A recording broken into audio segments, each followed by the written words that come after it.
अयोध्या के हनुमानगढ़ी मंदिर की सीढ़ियों में नमाज। सीएम योगी के बयान से बौखलाए अविमुक्तेश्वरानंद। अयोध्या में फिर एक बार पुराना मुद्दा काफी ज्यादा गर्मा गया है। राज्य के मुख्यमंत्री सीएम योगी आदित्यनाथ ने हालिया बयान में हनुमानगढ़ी की सीढ़ियों पर कथित नमाज पढ़े जाने के मुद्दे को ताजा कर दिया है। जिस तरीके से इसी अयोध्या में राम मंदिर का निर्माण भारतीय जनता पार्टी की सरकार के दौरान हुआ है और मंदिर यानी कि चढ़ावे में चोरी को लेकर विपक्षी पार्टियां जो कि राम मंदिर के फैसले को लेकर भी लगातार सवाल उठाती थी और ना ही तो प्राण प्रतिष्ठा में पहुंची थी, पर आज राम मंदिर में हुई चंदा चोरी को लेकर लगातार सवाल उठाती हैं और खास तौर पर समाजवादी पार्टी पर ही तीखा हमला बोलते हुए सीएम योगी आदित्यनाथ ने बीते दिनों कहा था कि समाजवादी पार्टी और कांग्रेस ये वही पार्टियां हैं जिन्होंने हनुमानगढ़ी की सीढ़ियों पर नमाज पढ़वाई थी, पर आज अयोध्या में 432 करोड़ रुपए की परियोजनाओं का हम लोकार्पण कर रहे हैं। और इसी के साथ साथ सीएम योगी आदित्यनाथ ने जिस तरीके से समाजवादी पार्टी के द्वारा कार सेवकों के ऊपर गोलियां चलाई गई थी उस वाक्य को भी याद किया, जहां एक तरफ सीएम योगी आदित्यनाथ ने अखिलेश यादव और समाजवादी पार्टी के ऊपर हमला बोला हनुमानगढ़ी को लेकर, कार सेवकों के ऊपर चलाई गई गोलियों को लेकर, पर आज उन तमाम बयानों को लेकर अखिलेश यादव के द्वारा प्रायोजित रैली कर रहे शंकराचार्य अविमुक्तेश्वरानंद का बयान सामने आया है और उन्होंने सीएम योगी आदित्यनाथ के बयान पर तीखी प्रतिक्रिया दी है। शंकराचार्य अविमुक्तेश्वरानंद बुरी तरीके से बौखला गए और उन्होंने मीडिया से बात करते हुए कहा है कि अगर हनुमानगढ़ी की सीढ़ियों पर नमाज पढ़े जाने का दावा सही है तो पेश करें मुख्यमंत्री योगी आदित्यनाथ, सबूत नहीं है तो झूठ बोलना बंद करें और अपना पद छोड़ दें, 22 साल पहले की चीजों को वापस लाया जाए। तो अब ये बयान सुनिए आप अविमुक्तेश्वरानंद का कि किस तरीके से मीडिया के सामने वो सीएम योगी आदित्यनाथ के द्वारा कही गई बातों पर बौखला गए हैं और राम मंदिर के मुद्दे पर लगातार कह रहे हैं कि चंदा चोरी हुआ है और तमाम मुद्दे भटकाने की बात कर रहे हैं सीएम योगी। अविमुक्तेश्वरानंद का बयान। सनातन धर्म की बात, उसके बावजूद पिछले दिनों जब हनुमानगढ़ी पे, अयोध्या के हनुमानगढ़ी पे नमाज तक कराया जाने था, मुलायम सिंह यादव सरकार मुख्यमंत्री थे। ऐसा है कि जब ये चोरी हो गई तो आदित्यनाथ जी आए अयोध्या और उन्होंने आप लोगों के सामने खड़े होकर के कहा कि मैंने एसआईटी बना दी है, दूध का दूध और पानी का पानी हो जाएगा। कहा था कि नहीं कहा था? आप लोगों ने खूब चलाया, दूध का दूध पानी का पानी, दूध का दूध पानी का पानी, दूध का दूध पानी का पानी। तो आप लोगों ने सोचा कि भाई दूध का दूध पानी का पानी हो जाएगा। फिर वो दोबारा अयोध्या आए, उनके मन में ये डर हो गया कि दूध का दूध पानी का पानी कोई सवाल पूछ लेगा तो मैं क्या जवाब दूंगा। तो 27 साल पहले की घटना को विद्रूप करके उसको दूसरा रूप दे करके उन्होंने आपके सामने कह दिया ताकि लोग इसमें चले जाएं और दूध का दूध पानी वाला सवाल कोई ना पूछे। तो ये ध्यान भटकाने की उनकी टैक्टिस है। आप ध्यान भटका रहे हो, आप उनकी मदद कर रहे हो। सवाल ये है कि दूध का दूध पानी का पानी कहाँ है, वो बताओ। मोदी मीडिया बंद करके 27 साल पुरानी घटना को आप अभी मत उठाओ। पहले हमको दूध का दूध पानी का पानी दिखाओ और उसके बाद सामने सामने की चर्चा कराओ, हम उसका भी जवाब देंगे। लेकिन जिस समय दूध का दूध पानी का पानी होना है उस समय आप 27 साल के पहले की बात को झूठी तरीके से प्रस्तुत कर रहे हो, झूठ बोलते हो। कहाँ हनुमानगढ़ी की सीढ़ी में कब नमाज हुई, सिद्ध करके दिखाओ। नहीं तो गद्दी छोड़ो झूठ बोलने के लिए। देश के सामने अयोध्या जी जैसे पवित्र क्षेत्र में आकर के तुम झूठ बोलते हो। कब हुई सीढ़ी में नमाज, बताओ, बोलो कब हुई, ये बताओ। अयोध्या में हनुमानगढ़ी की सीढ़ी में कब नमाज हुई?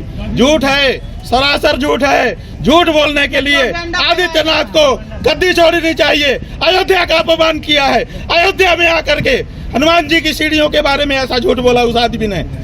ये अपराध है, हनुमान जी का अपराधी है वो।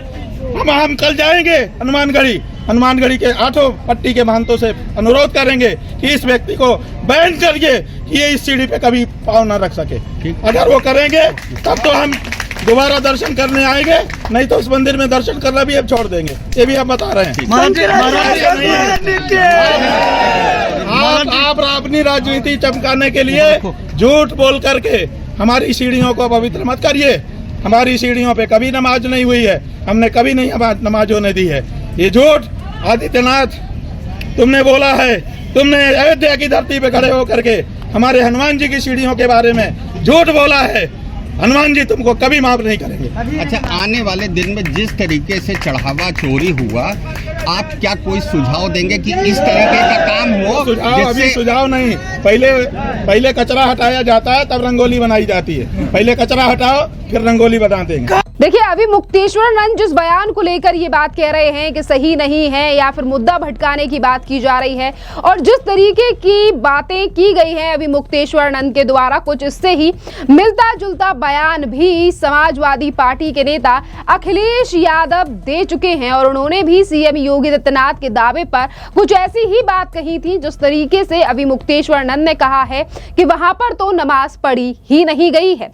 दरअसल ये जो बात सीएम योगी आदित्यनाथ के द्वारा दोहराई गई है, अयोध्या में भी उन्होंने कही और कई जगहों पर यह बात कही है मुख्यमंत्री ने कि किस तरीके से समाजवादी पार्टी के टाइम पर हनुमानगढ़ी की सीढ़ियों पर नमाज पढ़ाई गई। तो ये घटनाक्रम 2003 का है, और जब मुलायम यादव सरकार के दौरान हनुमानगढ़ी के महंत ज्ञानदास के आश्रम में रोजा इफ्तार का आयोजन हुआ था। आरोप है कि इफ्तार के बाद मंदिर की सीढ़ियों या आसपास चटाई बिछाकर नमाज पढ़ने की कोशिश की गई, जिसका स्थानीय तौर पर काफी ज्यादा विरोध भी हुआ। और कुछ रिपोर्ट्स के अनुसार नमाज जो है वो महंत के आवास पर हुई, जबकि पुलिस ने सीढ़ियों से चटाई हटाई थी, वो भी नमाज वाली। और इसीलिए सीएम योगी आदित्यनाथ अब समाजवादी पार्टी पर हमला बोल रही है उन तमाम चीजों को लेकर, और यही बातें सीएम योगी आदित्यनाथ के द्वारा दोहराई गई हैं कि आज जो रामलला की फिक्र करने वाले बनते हैं, चाहे फिर वो कांग्रेस के नेता हों, चाहे फिर वो समाजवादी पार्टी के नेता हों, ये वही लोग हैं जिन्होंने रामलला के अस्तित्व को मानने से इनकार कर दिया, जो कांग्रेस के लोग थे। जिन्होंने राम मंदिर का जब फैसला आया तो वकीलों की फौज लगा दी, वो कांग्रेस के लोग थे। और बात यहाँ समाजवादी पार्टी की जाए तो इन्होंने तो राम मंदिर के लिए लड़ाई लड़ने वाले कार सेवकों के ऊपर ही गोलियां चला दी थी। तो इस तरीके से सीएम योगी आदित्यनाथ ने कई बार सवाल उठाए हैं इन विपक्षी पार्टियों को लेकर, पर आज अभी मुक्तेश्वर नंद की बौखलाहट जिस तरीके से सामने आई है, और वो सीएम योगी आदित्यनाथ से ये कहते हैं कि उन्हें पद छोड़ देना चाहिए, सबूत पेश करना चाहिए, या पुरानी बातों को लेकर आ रहे हैं कि मुद्दा भटकाने की कोशिश की जा रही है। तो ये सिर्फ एक राम मंदिर का जो चढ़ावे का मुद्दा है, इस पर भी जनता का सीधे तौर पर यही कहना है कि यहाँ पर जो विपक्षी पार्टियां हैं वो सिर्फ और सिर्फ राम मंदिर और मंदिर में चढ़ावे का मुद्दा इसीलिए बार बार पर आगे लेकर आ रही हैं, जबकि एसआईटी की जांच चल रही है, आरोपियों के ऊपर सख्त एक्शन ले रही है सरकार, क्योंकि 2027 में विधानसभा के चुनाव हैं। इसी के साथ साथ सपा सरकार में हिंदू आस्था के साथ काफी ज्यादा खिलवाड़ हुआ, मंदिर परिसर में नमाज की कोशिश की गई, इस तरीके की बातें भी जनता अब कर रही है और समाजवादी पार्टी को लेकर सवाल उठ रहे हैं। और ये कहा भी जा रहा है कि हमें पता है कि कौन असली हिंदू है और कौन हिंदुओं की रक्षा करने के लिए अनेकों फैसले या काम कर रहा है। इस मुद्दे पर संत समाज भी सीएम योगी आदित्यनाथ के समर्थन में है। अयोध्या के जितने भी महंत और धर्म गुरुओं का बयान हमने सुना और देखा, वो ज्यादातर लोग यही कह रहे हैं कि अयोध्या में मंदिर में जो चोरी हुई है, जिसमें सीएम योगी आदित्यनाथ सीधे तौर पर उन्होंने पहले ही दिन एसआईटी का गठन किया है और हमें एसआईटी की जांच पर भरोसा है और आरोपियों को सख्त सजा भी दी जाएगी। और इसी के साथ साथ आपका कुछ कहना है, क्योंकि देखिए धर्म गुरुओं का भी सीधे तौर पर कहना है कि नमाज के लिए मस्जिद और पूजा के लिए मंदिर है, दूसरे धर्म स्थल में हस्तक्षेप नहीं होना चाहिए। खैर, इस पूरे मामले पर अब आपकी भी क्या राय है, आप भी हमें कमेंट कर जरूर बताइए। धन्यवाद।